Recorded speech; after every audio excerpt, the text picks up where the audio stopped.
Hi, I'm Mark Edwards. Welcome to Travelogue and welcome to our Taiwan series. I finally managed to rip myself away from the wonderful grasp that Taipei had on me. And in this episode, we're going to try and bring it down just a little bit.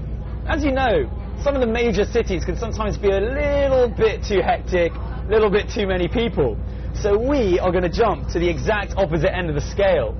I've hopped onto the old Pingxi railway line and to one of the older trains that takes in a lot of the smaller villages around Taipei and beyond.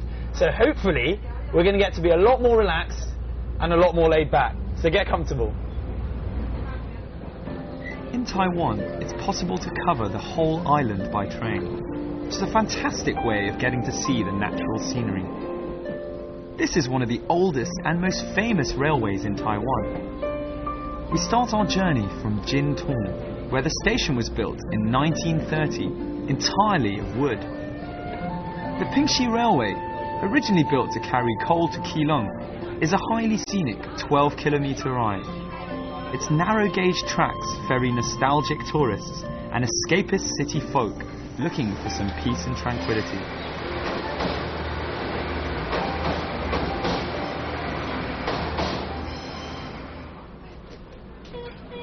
Next stop, the village that lends its name to the railway, Pingxi. A mass migration of the younger generations to the cities has left villages like Pingxi populated by the very young and the not quite so young, which means the pace of life is unhurried. So I've hopped off the train at Pingxi and I'm in the centre of the little town. One of the things I love about that railway line is you can really get on and off the train at all the different little villages, and you feel so far away from the sprawling city of Taipei. I'm right here and I'm experiencing the local culture, their traditional, like what they do just in everyday life. And it's so quiet. There's very, very few people. There's just two main roads, this one here and this one there, and I'm going to go there and have a look. With its semi-deserted streets, Pingxi is refreshingly quiet. It's not difficult to find your bearings here, since there are just those two main streets. The lifestyle is traditional, and the shops reflect this. Pingxi is the only township in Taiwan not to have a single major supermarket. Hence the presence of such a variety of local shops. Ancient trinkets, old farming tools, and handmade cloth make you feel like you've travelled back in time half a century.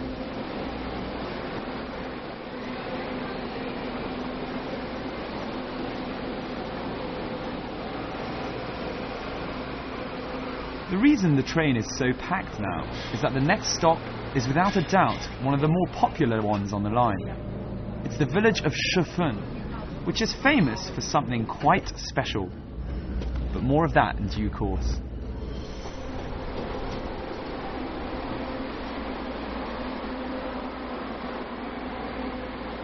Pop your head into the local control centre, manned by the friendly train people, and you'll get quite a surprise. It's as if nothing has changed for decades. I guess the railway and the village are pretty well everything a train enthusiast could dream of. So I've arrived at Shifeng train station, and here is the Shifeng train station sort of gift shop. And I've been told that the thing to do is to grab one of these, which is an old school ticket, and it's also a postcard. And to explain, Shifeng means 10 minutes or very.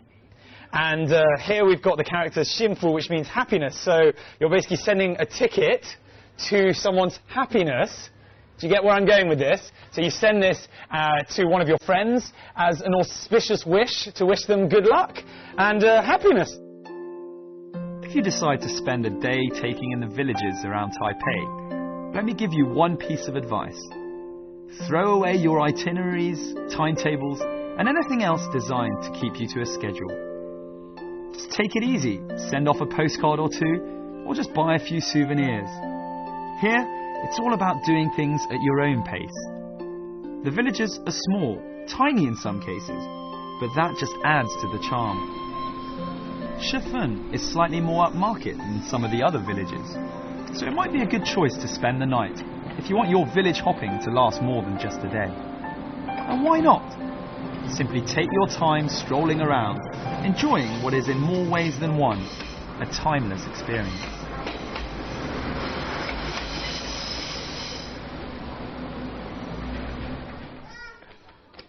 So I'm in the middle of the railway tracks at Schiffen train station, and the tracks came first, and then the town was built around. So to the locals, it's very much part of their life, where it brings customers to the shops that are on both sides. It's not the safest thing, if I'm going to be honest, but you know, everyone, each to their own. Whether there are tourists around or not, life in Schiffen continues to follow its very languid course. That said, it's probably a good idea to avoid the weekends, because the crowds may spoil your enjoyment of the calm and tranquility. Don't worry though, there are plenty of modern hostels, cafes and restaurants here. And so, onto Schiffen's chief attraction, lanterns. Whether you're here during the festival in late January or February or not, you'll find that this place lives and breathes lanterns. The entrance of the cafe I'm chilling out in is shaped like a lantern, as are the carriage doors on the train that brings you here, and even the windows. In fact, everywhere you go in Schiffen, you'll see reminders of its most important product. There may be commercial benefits, but above all, it's a tradition. As the owner of this quaint little shop explains to me, he's been making lanterns since he was a boy. To him, making and then flying the lanterns is the way people here send good wishes to the world. 天灯是我们以前小时候就在玩的，在我们那时候小朋友把它当成是玩具啦。那天灯它所代表的含义，也就是幸福平安。Here in Pingxi, the story goes that a long time ago, the village was always plagued with bandits at this time of year. So the villagers would retreat to the valleys, leaving only the strongest menfolk behind. They would release lanterns into the air when the coast was clear. And that's how releasing lanterns has come to symbolise a wish for security and peace. These days in Pingxi, it's not just the strong men who release the lanterns. Everyone has a go. You get the most fun by doing it as a couple or as a team. Put those good wishes down, or get those secrets off your chest, and then stand back and wait for them to come true. Or at the very least, watch them float away in the air and wonder who may end up reading them.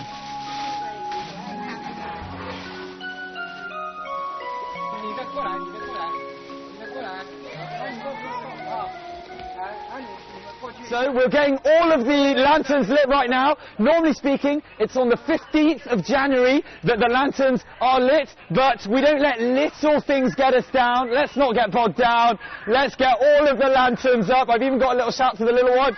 Ready? Go!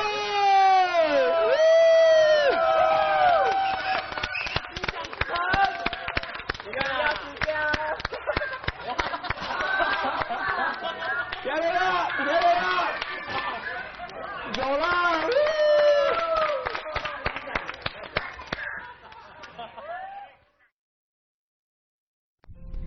The whole train route is picturesque, but you get the scenic beauty full frontal when you head to Jingguashe. Nestling in a small valley, Jingguashe is surrounded by mountains, flowing rivers, and a majestic view over the sea. Oh, and then there's one more attraction: gold. The Gold Ecological Park is a mixture of museums and mine buildings, most of them dating from the early 20th century, although the majority have been restored. There's something here called the Benchen Fifth Tunnel Experience. It's a 180-metre section of renovated mine, and it's an experience alright. Dark, dank, and with a hint of intrigue. The tunnel network extends for more than 600 kilometres, and in parts it descends down as far as 132 metres below sea level.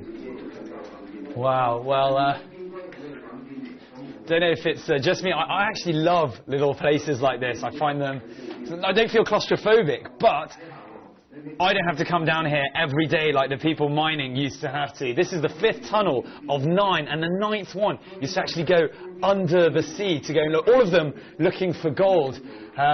This is fine for me for 10 minutes, quite enjoyable, but whole lifetime, I don't know.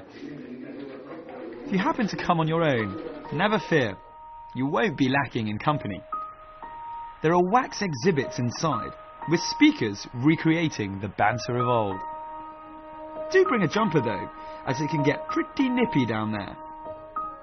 Beyond the bench and tunnel, and an almighty contrast to the blackness of the mines, is the Gold Museum, giving you a well-illustrated introduction to the history of mining in the area, including a description of gold extraction techniques. So if you're strapped for cash, just watch the documentary and take some notes. Well, I don't know why I bothered hunting for gold down in the mines when it's been up here all the time. This is said to be the largest man-made gold brick in the world, and it's worth over $5 million. I'm touching $5 million right now. Come and give me a hand, come on. A quick 10-minute drive to the other side of the mountain, with the ocean keeping you company, you come to Jiufen, literally meaning 9 parts. It began life as a gold rush town and is now an arts and crafts mountain retreat.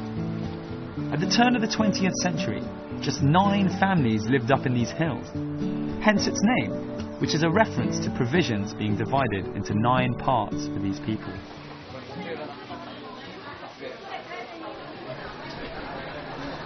We're on the old street in Jiufen, Laojie. Lots of small snacks, check them out. 这个是什么？汤圆。是甜的？咸的。 Today, the main attraction in Jiufen is its narrow streets lined with tea houses, souvenir shops, and places to grab a well-earned snack after the trek up the hill. In the old street, you can mingle with the local people whilst trying out the traditional local grub. Apart from filling your stomachs, another imperative is to find a vantage point overlooking the sea. The views are simply stunning. So it's no wonder Jiufen has become a popular movie location. The 1989 film City of Sadness, which was set here during the Japanese occupation, brought a flood of travellers out to the old village. They were in search of a way of life that had all but been swept away in the charge to modernisation. In this restaurant, the owner's parents made mining tools during the gold rush. Now, the children are making their money from the tourist rush. So I sweated my way to the top at Jiufen, and I finally managed to come to a nice coffee house where we're overlooking the sea behind me and I'm catching some sun. It's a perfect place for half a day to have some manly cocktails and work up your tan. Cheers. In the 1930s, Jiufen was so prosperous that it was known as Little Shanghai. However, in the 70s, after the gold mining stopped, so did tourism, until some artists arrived, sparking a resurgence in Jiufen's fortunes. Cheap, with stunning views, the artist's advert almost writes itself. With the artist's arrival, Jiufen's shops underwent a significant change. Handicrafts and real works of art began taking the place of the typical tacky souvenirs that you can find in so many similar places. Here you find intricate craftworks embracing innovative ideas. It's definitely a sense that you can pick up some unique souvenirs around here, and at bargain basement prices to boot. Among the artists who have made Jiufen their home is Chu Xidong. He's one of the most famous painters in Taiwan, although his name is chiefly associated with a little-known art form. Asphalt isn't something you'd normally think of as an alternative to paint, but try telling that to Chu. It all started one day when he noticed how a newly tarred road glistened in the natural sunlight. Being an artist, he naturally wondered how asphalt would perform as a medium of expression. With asphalt being cheap and readily available in Jiufen, due to most of the roofs there being made of the stuff, it proved to be a brilliant move. You really need to see it firsthand so you can experience the skill of every movement. Who would have thought that asphalt could be used to create such a vivid portrait? Oh, I mean, you've probably seen asphalt used for floor on the floor, or used for roofs, but I'll tell you what, I have never seen it used to paint a picture like this. That is so impressive. Yeah, I'm blown away. 真的太棒，太棒！你什么时候开始画吗？大概改用柏油是差不多30年前。因为我认为说画画的材料太少，只有油画、水墨、水彩。所以如果说多一种材料，就多一条路嘛。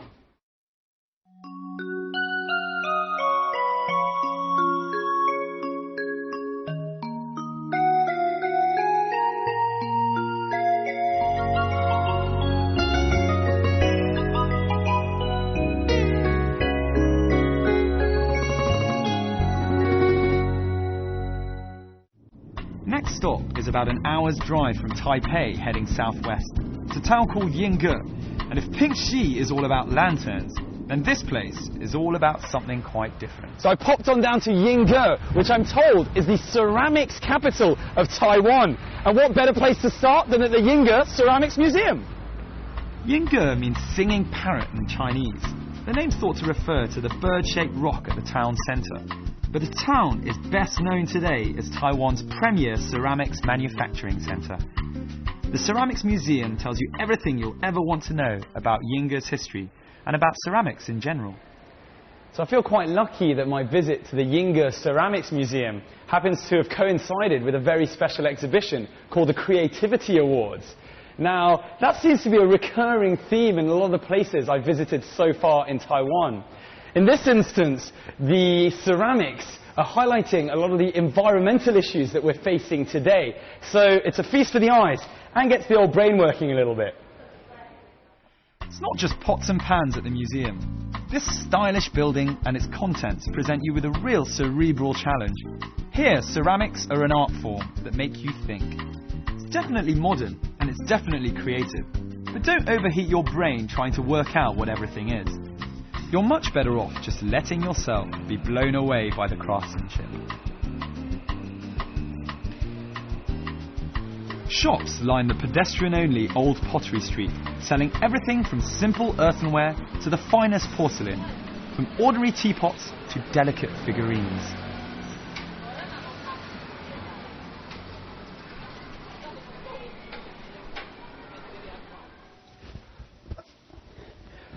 Well, when you're in Yingge, you can do your very own, hold on, let me get this on straight. You can do your very own pottery. And firstly, I'd like to warn you that I am shockingly bad at anything that involves art whatsoever, but I shall embarrass myself for your enjoyment. Ni hao. Yingge really is a pottery lover's paradise. Some of the factories offer tours which give you the opportunity to witness how muddy clay is transformed into a beautifully painted Chinese vase that wouldn't have looked out of place at the Ming or Qing court. There's also a chance to have a go yourself. No doubt the result would look out of place at court, but that can't take away from your sense of fulfillment. The teachers here are all volunteers who do this as a hobby. My modern-day Picasso is, funnily enough, a senior manager with a large American corporation.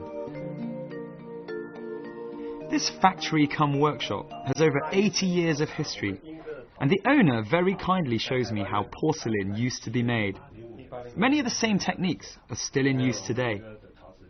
It all started when the Hakka people arrived here in 1684, and they began planting tea. But with the discovery of the fine clay in the surrounding mountains, Yingge was changed forever. Yingge was actually the first place in Taiwan where ceramics were produced. Around 200 years ago, this tiny town was the biggest exporter of ceramics on the whole island. Almost all the shops here started out as kilns. You can still see some of the old chimneys standing proud, though they're no longer in use. Around 200 kilometers southwest of Taipei, you'll find Lugan, and we head straight to the Longshan Temple for some culture. It's one of the most famous and also one of the oldest Buddhist temples in Taiwan. It's noted in particular for its exquisite wood carvings.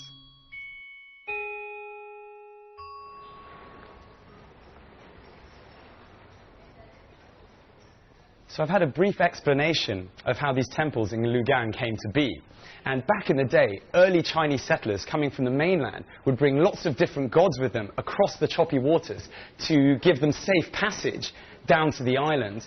Now, when they landed, they would build these temples as a way of thanking their gods for this. And in this particular case, we're at the Longshan Temple, the Dragon Mountain Temple, which was built 300 years ago, dedicated to Guanyin, the goddess of mercy.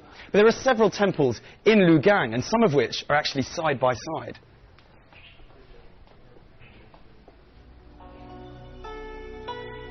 It has recently undergone a major restoration, but we're assured that the work placed specific importance on keeping the original appearance.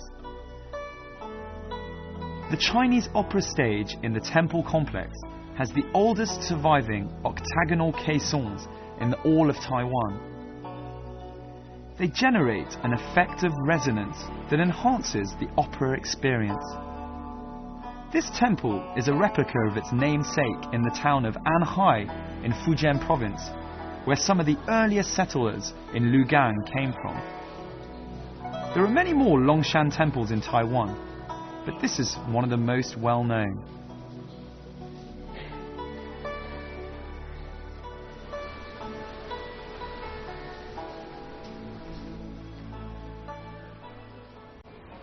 So I'm just enjoying a stroll down the oldest street in the whole of Lugang. And it really is very relaxing just looking around at some of these shops. And I've had a look inside, and they actually still stock some of the old brands that have been around for a long time. But this is the street where the whole town developed from. Lugang means deer harbour, an allusion to the herds of deer that once roamed the nearby plains. This ancient inland port lies sleepily near the shore of the Taiwan Straits.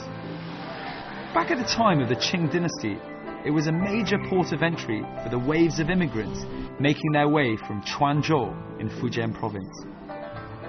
Lugang is particularly interesting because it offers a rare glimpse of old Taiwan. Despite the town being noticeably modern, many of the narrow residential lanes have changed little since the Qing dynasty days. It's an excellent place to pick up traditional handicrafts such as wood carvings. The buildings may have become more modern, but the traditional way of life continues in Lugang. You can quite literally get a taste of how things used to be. So speaking of old brands, I've just been explained that this was in fact the equivalent of old school energy drinks. So this would bring the people, the coolies who were bringing all of the goods off from the ships, energy as well as, well, instead of water, I suppose. I feel energized and nice taste. It's quite nice tasting as well. We've only been here for one day, but still we've managed to get a sense of the popular lifestyle here, and of how the past lives on in so many ways. If I were you, though, I'd definitely spend longer in Lugang. Unfortunately, this is the part of the episode which I normally cannot stand. However, it's with a slightly more bittersweet feeling that I'm approaching this one, because we've still got so much of Taiwan to discover in the rest of the series. I hope you've enjoyed the last half an hour and our focus on a somewhat more leisurely aspect of Taiwan, where some of the old towns and the old villages really highlight the difference between the hustle and bustle lifestyle that you can sometimes find in the major cities. Must stress, though, that those old towns really were hand-picked, and there are many, many more in Taiwan for you to discover, where tradition, culture, and this slow pace still remain. I'm Mark Edwards, and I'll catch you very soon on another episode of Travelogue.